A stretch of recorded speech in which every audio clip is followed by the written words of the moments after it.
Israel ataca a faixa de Gaza em operação contra a Jihad Islâmica. Autoridades israelitas falam em ameaças concretas. Exercícios militares no Estreito de Taiwan. A visita de Nancy Pelosi a Taiwan aumenta a tensão entre os Estados Unidos e a China. Israel levou a cabo uma onda de ataques aéreos em Gaza na sexta-feira, em resposta às ameaças da Jihad Islâmica, que prometia atacar o território israelita devido à detenção de um dos seus líderes na Cisjordânia. De acordo com as autoridades palestinianas, o ataque provocou 10 mortes, incluindo uma criança de 5 anos e dezenas de feridos. Num discurso transmitido a nível nacional, o primeiro-ministro de Israel disse que o país lançou os ataques com base em ameaças concretas. Adiantou que a instrução recebida pelas forças de segurança foi inequívoca, que Israel não ficará de braços cruzados enquanto houver alguém a tentar prejudicar os civis. Acrescentando ainda que este governo tem uma política de tolerância zero para qualquer tentativa de ataque de Gaza em direção ao território israelita. Conclui dizendo que Israel não está interessado numa ampla campanha em Gaza, mas que também não tem medo dela.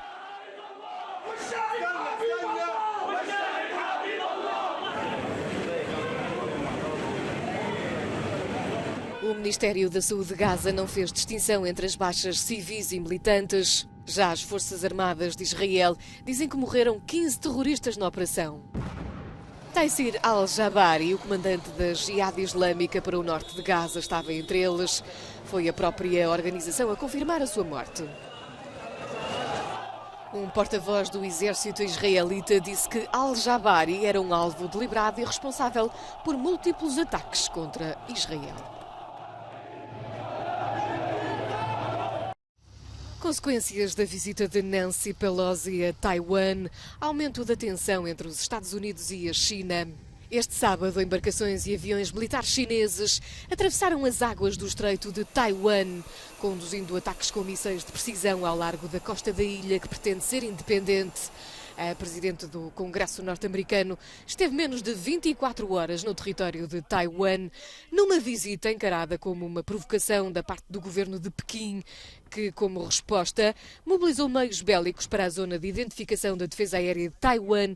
Juntamente com esta prova de força, a China também decidiu aumentar as sanções.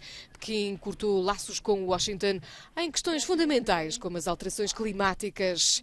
No final da visita, Pelosi deixou promessas de continuidade da amizade entre Taiwan e os Estados Unidos, uma amizade reiterada pela secretária de imprensa da Casa Branca, que adiantou que não havia razão para esta escalada que estamos a ver da China, dizendo que é irresponsável o que estão a fazer e que vão continuar os esforços para manter as linhas de comunicação abertas com Pequim, enquanto defendem os interesses e valores na região, dizendo ainda que é isso que o mundo espera dos Estados Unidos e da China, encorajando Pequim a manter este compromisso, falando do diálogo climático que foi cancelado. Para o secretário de Estado norte-americano Antony Blinken, a postura da China face à presença de Nancy Pelosi em Taiwan afasta a procura de uma solução pacífica. Desde o início da guerra que o controle de Zaporíjia se apresenta como crucial para a Ucrânia e a Rússia.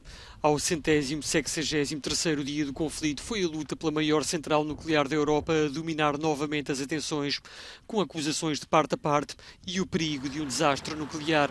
Há muito que a central se encontra nas mãos dos russos e esta sexta-feira a administração militar local acusou as forças ucranianas de terem danificado 2 linhas de alta tensão da central com um ataque. A resposta de Kiev não demorou, com a Energoatom, empresa estatal que gera energia nuclear, a acusar os russos de terem atingido a central com 3 mísseis, arriscando a fuga de hidrogênio e de substâncias radioativas e provocando um elevado risco de incêndio. Ainda assim, sublinharam que os reatores ainda estavam funcionais e que não tinha sido detectada nenhuma fuga. Bem longe do teatro de guerra, mais concretamente na cidade russa de Sochi, o presidente russo, Vladimir Putin, recebeu o seu homólogo turco Recep Tayyip Erdogan. No menu, a cooperação bilateral entre os dois países, o acesso aos cereais da Ucrânia e a crise na Síria. Mas, de acordo com Kiev, Putin teria a intenção de discutir a compra de refinarias de petróleo turcas por forma a contornar as sanções de Europa e Estados Unidos. Em Moscovo, a Rússia expulsou 14 funcionários da representação diplomática da Bulgária, uma medida que surge como resposta à expulsão dos diplomatas russos de Sófia no final do mês de junho. O governo francês criou uma equipa de crise para enfrentar uma seca como há muito não se via, que deixou mais de 100 municípios com falta de água potável. Os caminhões estão a levar água para estas zonas, pois não há mais nada nas condutas. Segundo diz o ministro da Transição Ecológica, Christophe Béchu, o uso de água está a ser restringido em 93 departamentos.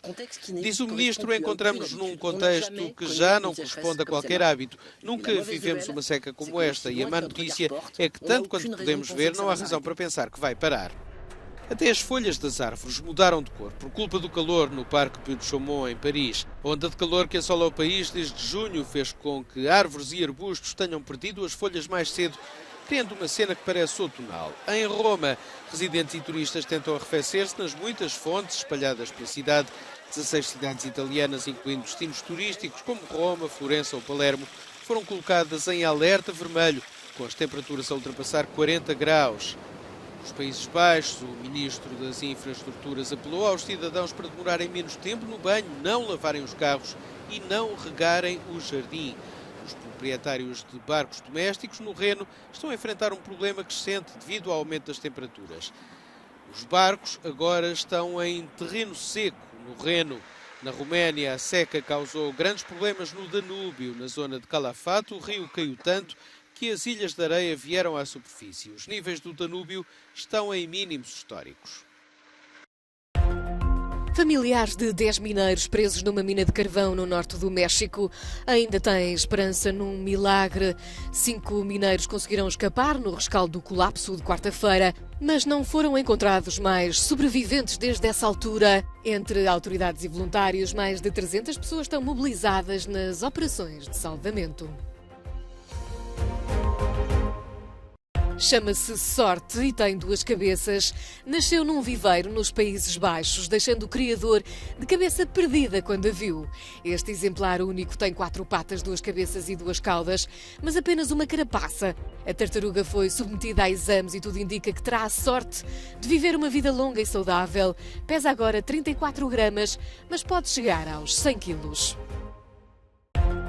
Uma morsa chamada Freia, que chama a atenção neste verão em Oslo, na Noruega. Tem sido vista ao longo da costa a conquistar quem se aproxima, brincando, afundando pequenas embarcações onde se tenta refugiar. A presença deste animal de grande porte, do Ártico, de 600 quilos, tem despertado grande curiosidade.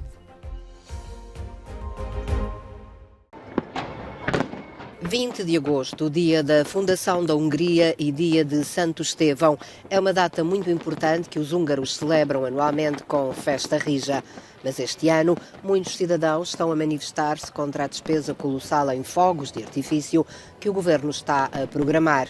Budapeste quer exibir o maior fogo de artifício da Europa, com 40 mil dispositivos pirotécnicos ao longo de 4 quilómetros nas margens do Danúbio. Há uma petição contra esses gastos posta a circular pelo semanário da Voice, que foi assinada já por cerca de 200 mil pessoas. O orçamento das celebrações tem sido mantido em segredo, mas há quem fale no equivalente a pelo menos 4 milhões de euros só em foguetes, dinheiro que muitos pensam poder ser melhor aplicado. Esta mulher diz que concorda que este dinheiro não deve ser desperdiçado em fogos de artifício e pensa que é uma boa ideia comprar lenha para os pobres e apoiar as famílias. Em alguns municípios, sobretudo da oposição, foi decidida a não realização dos fogos de artifício.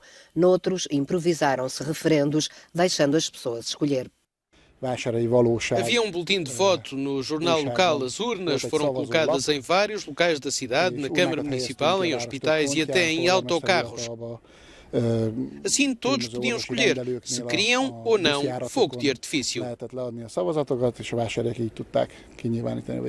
Em pequenas localidades rurais, vários autarcas consideram inapropriado despender dinheiro em foguetes em tempo de guerra na Europa e de crise energética e vão anunciando aplicações mais consensuais para as verbas. Mas há quem se obstina a realizar os tradicionais fogos de artifício, como o presidente da Câmara de Kistarksa, que decidiu pagar do seu bolso os fogos de artifício para as celebrações do 20 de agosto.